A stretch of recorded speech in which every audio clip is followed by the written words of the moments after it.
So, with this tragic shooting in Minnesota, these students in a church, of course, a lot of things come to mind for me. And unfortunately, all we have left are opinions because nothing's being done to help our children. First and foremost, it's guns. Secondly, it's propaganda. It's the propaganda from the right. So if the right really cared about children, they would have been screaming from the rooftops that over 92% of mass shooters, school shooters, are white males. And of those, over 65% of them were consuming right wing content if they really cared about children. But they're not. They have an agenda to push in Project 2025. So they don't care that these children were unalived, that other children were hurt. They don't care one bit. They see this as another Christmas present from God to push their agenda. Project 2025. By getting the right angered that it was a transgender shooter. Speaking of which, I'm surprised that our transgender brethren haven't been even more violent up to now. They're not violent. They're very peaceful, loving people. But they have been so abused and maligned and exploited. This Republican Party has gotten half of America to see them as less important than an insect. Just to have such disdain and hate. And this group, this transgender group of people we live among, are already dealing with so much. And religion. God loves you all. God loves you all, except for transgender people. This shooter apparently grew up in this school, hearing all this religious rhetoric.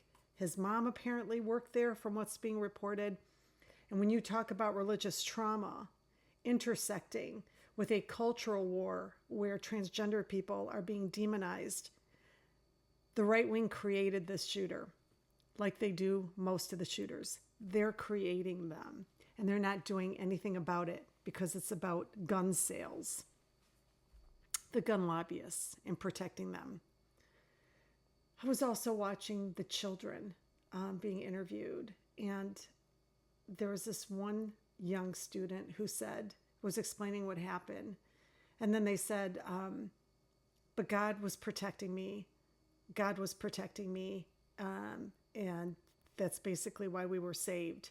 And I'm not blaming this child. This child is just spewing the indoctrination. They're spewing what's been put into their heads.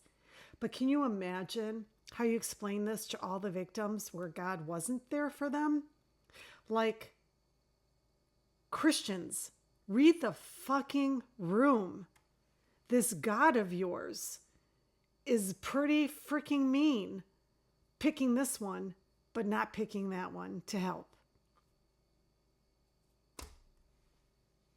So yeah, a lot of things come to mind. The last thing is the right-wing extremists are saying that Governor Tim Walz has rejected pleas from these private religious schools for added security. And you know what? I want all children protected. But you're a private business. You are a private business. You are collecting money from parents who do not want their kids to go to public school. And our tax dollars should not go to provide you with security. When does that end? This country is filled with private businesses. Who's going to ask for our tax dollars to protect them next? I mean, this comes with the territory. If you're going to run a private business, you have to know what the security risks are, and you need to make sure you're collecting enough funds to provide security, in this case for the children. That might sound cold-hearted, but talk to Trump. He's the one cutting all the funding, especially now. There's no funding. There's no money there to even help you guys now, even if Tim Walz had changed his mind and said private businesses shall be protected by the tax dollars. So anyway, just another tragic loss. and a whole bunch of MAGA supporters that can't put their own two thoughts together to know they're being rage baited once again.